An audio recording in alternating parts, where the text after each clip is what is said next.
โยไทยไขแสงบอกแจ้งแล้วเสียงวิหกร้องเจ้วแจ้วแสวงหาซึ่งอาหารทะยานไปในนภาหมู่ปักษาอย่างขยันหมั่นหากินท่านที่รักจะนอนซบอยู่ใหญ่เล่าตื่นแต่เช้าเพื่อเกลาจิตเป็นนิจสินแสวงธรรม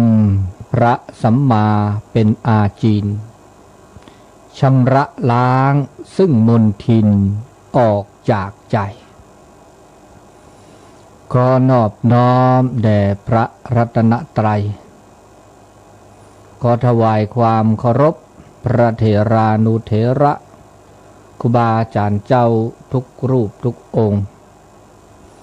ขอเจริญพรคณะศรัทธาสาธุชนคนดีทั้งหลายรายการเสียงธรรมจากวัดจันทร์